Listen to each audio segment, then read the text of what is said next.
Est-ce que le marché immobilier va cracher en 2022? C'est sans doute une question que vous vous posez parce qu'il y a beaucoup d'analystes aujourd'hui qui prédisent qu'en 2022, on devrait avoir une sérieuse correction au niveau du marché immobilier, c'est-à-dire que soit les prix vont baisser, soit ils vont stagner. Dans cette vidéo, je vous dirai exactement pourquoi je pense tout le contraire. Je pense que l'immobilier va continuer à drastiquement augmenter en 2022 et dans cette vidéo, je vous dis exactement pourquoi. C'est parti.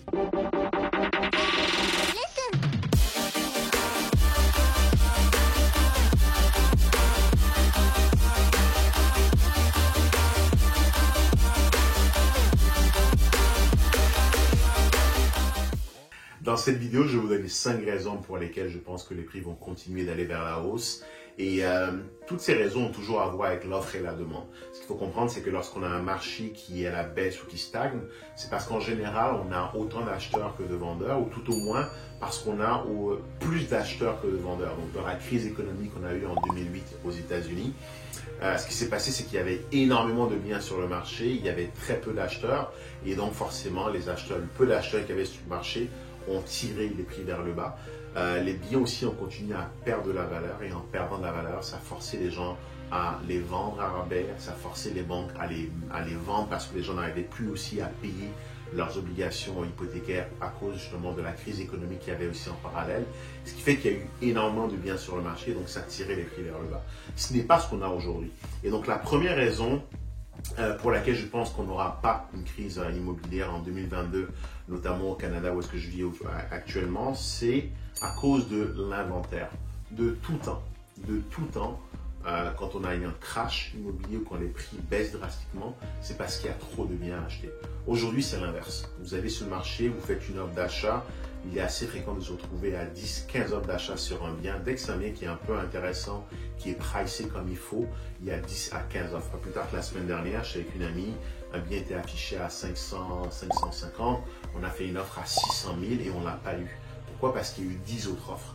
Et ce que ça traduit, c'est qu'il y a beaucoup d'acheteurs aujourd'hui sur le marché et très peu de vendeurs. Pourquoi il y a très peu de vendeurs? Parce que les gens se disent que ça va continuer à monter. Donc du coup, ils sont peu enclins à mettre leurs biens sur le marché aujourd'hui. La conséquence, c'est qu'il y a moins de biens à vendre. Mais en parallèle, il y a autant d'acheteurs qu'avant, voire plus, parce que à cause du Covid, il y a beaucoup de gens qui ont pris la décision d'aller chercher plus grand, de déménager. Et donc, ça met encore plus d'acheteurs sur le marché. Donc, le nombre d'acheteurs qui augmente, le nombre de vendeurs qui diminue. On est plutôt dans ce qu'on appelle un marché de vendeurs. Et un marché de vendeurs, c'est un marché dans lequel les prix augmentent drastiquement parce que l'offre n'arrive pas à suivre avec la demande.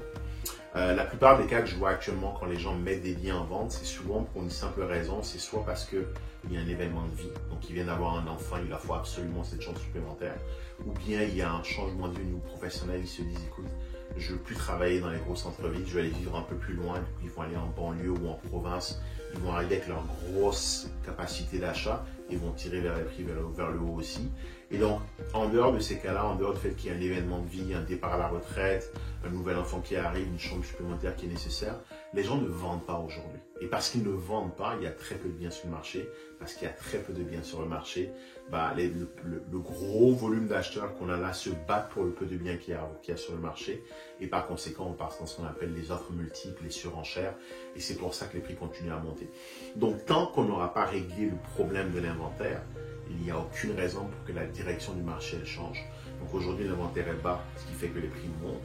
Tant qu'on n'aura pas un gros inventaire, les prix vont continuer à monter. Et qu'est-ce qu'il faut faire pour un gros inventaire? Parfait, on arrive au deuxième point.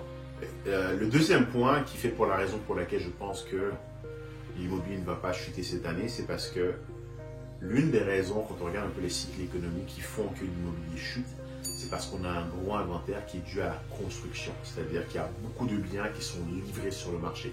Tout à l'heure, je vous ai expliqué comment est-ce que le fait qu'il n'y ait pas assez d'inventaire créait une montée des prix.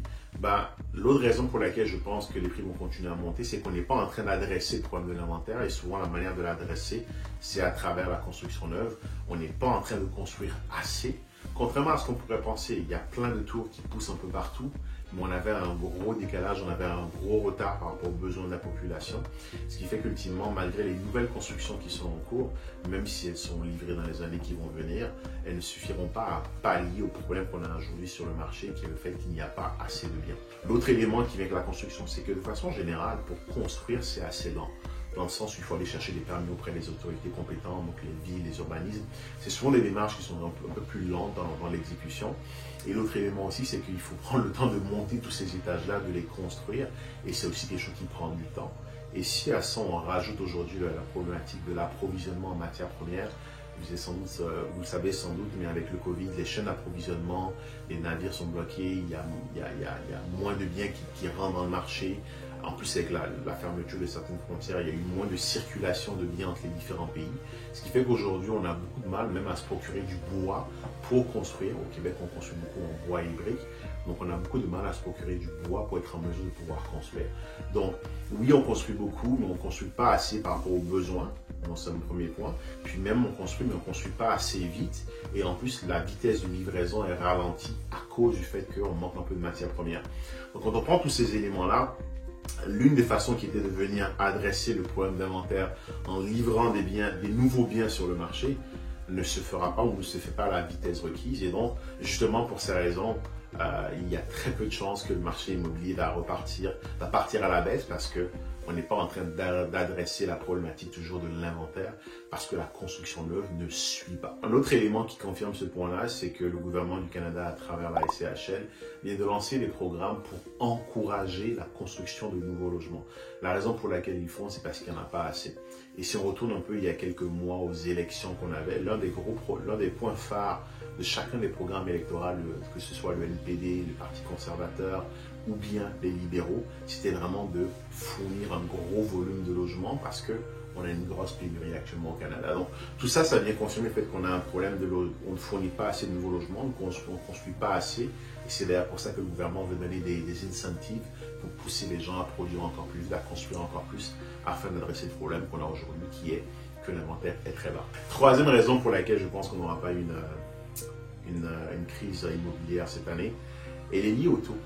Donc les taux d'emprunt. Ce qu'il faut voir, c'est qu'aujourd'hui, afin de relancer l'économie mondiale, les banques centrales ont décidé de baisser les taux d'emprunt. Les taux d'emprunt, c'est les taux auxquels les banques commerciales viennent emprunter auprès des banques centrales. Et finalement, le taux auquel elles empruntent est plus ou moins repasser derrière aux consommateurs, aux gens qui en vont emprunter directement. Par exemple, moi, lorsque je veux acheter un bâtiment, je veux emprunter de l'argent auprès d'une banque et le taux qu'elle va me faire est une conséquence du taux auquel elle a eu son argent. Et ces taux sont extrêmement bas aujourd'hui. Et l'idée des banques centrales, des gouvernements, c'est de permettre aux gens d'avoir accès à de la liquidité afin de pouvoir l'injecter dans l'économie. C'est le principe du capitalisme, il faut du capital pour faire tourner l'économie. Et donc l'idée était de dire qu'on va essayer de s'assurer que les gens aient accès à du capital à un taux qui est bas pour qu'ils en prennent beaucoup et qui créent de l'activité, qui redynamise l'économie.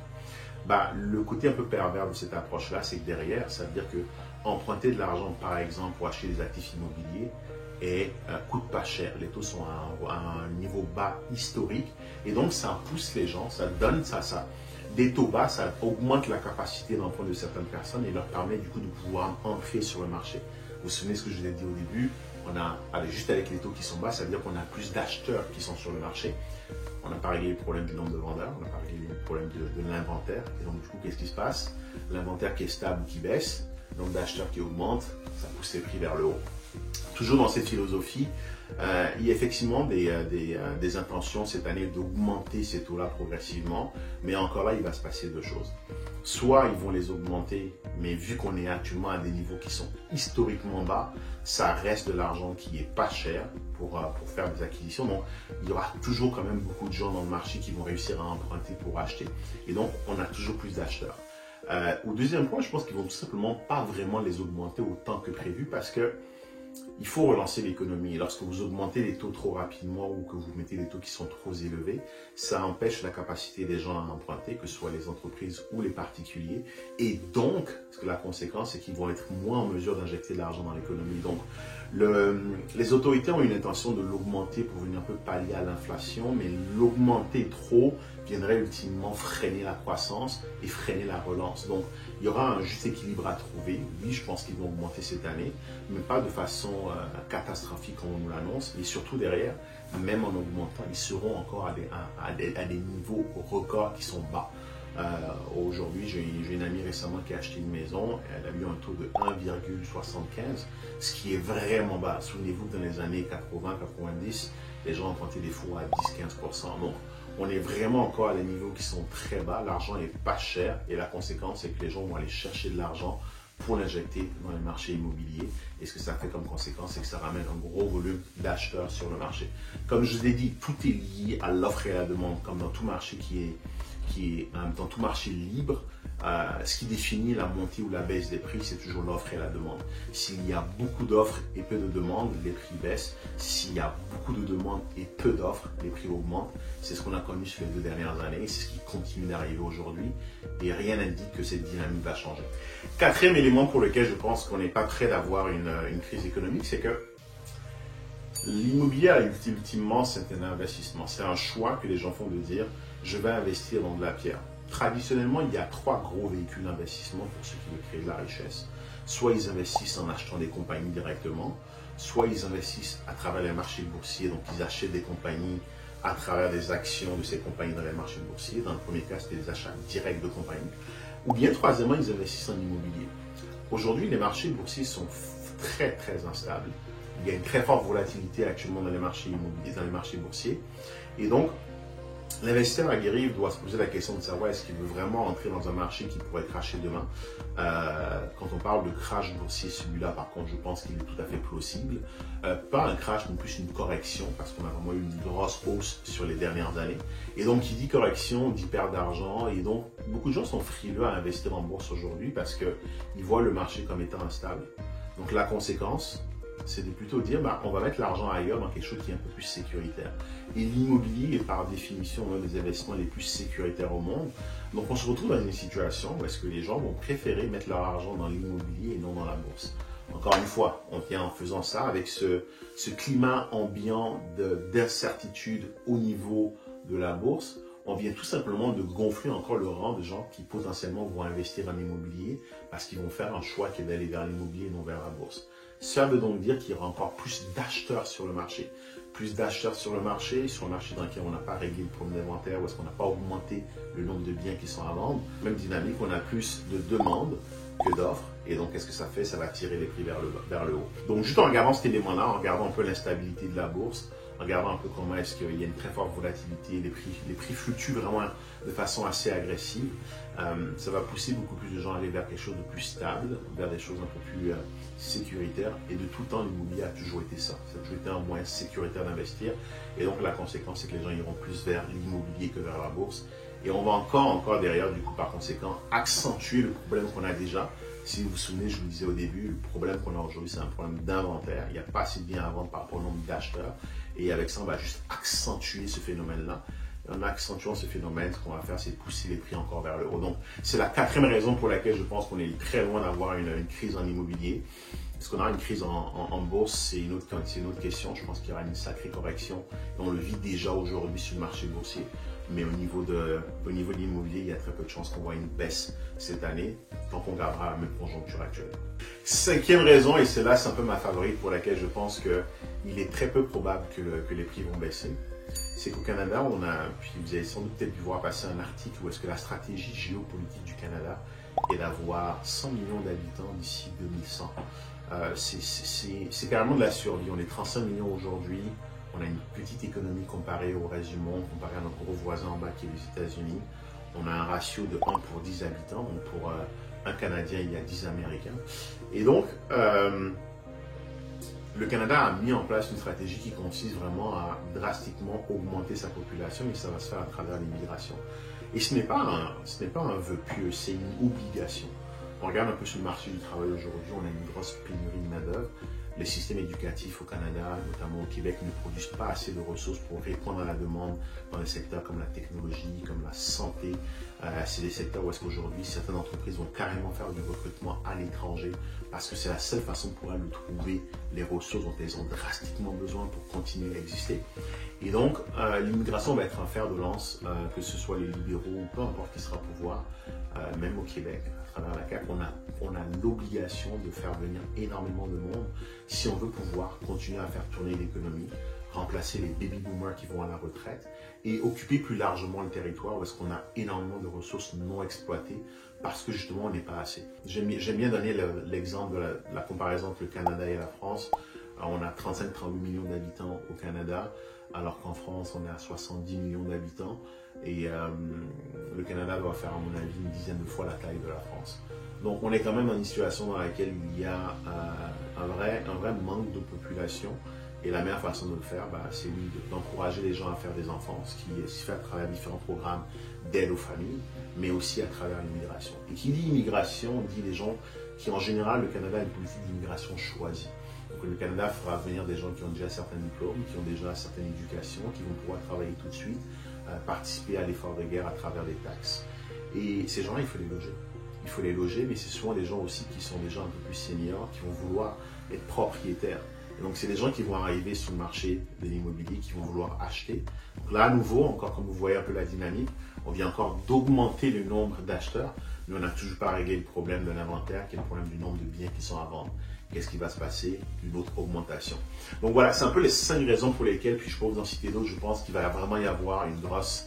au contraire, on n'aura pas une crise, les prix vont continuer à augmenter en 2022, et ce dans différents segments, que ce soit dans de la maison, du multilogement, du petit plex ou du condominium, des appartements. Les prix vont continuer à augmenter parce qu'aujourd'hui, on n'arrive pas à régler le problème fondamental de tout le marché qui s'autorégule, c'est l'offre et la demande. Donc voilà, ça fait le tour de ce que je vais vous partager aujourd'hui. 5 raisons pour lesquelles je pense l'immobilier va continuer à augmenter au Canada. Si vous avez aimé la vidéo, je vous propose de faire la chose suivante, c'est abonnez-vous à ma chaîne et activez les notifications pour être informé dès que je produis du contenu de qualité. Puis je vous demanderai de mettre en commentaire quelle est votre opinion. Est-ce que vous pensez que l'immobilier va continuer à monter ou va cracher en 2022? Et je serais curieux de savoir pourquoi. Mettez-le moi dans les commentaires. C'était Uriel et à bientôt pour une prochaine vidéo. Salut!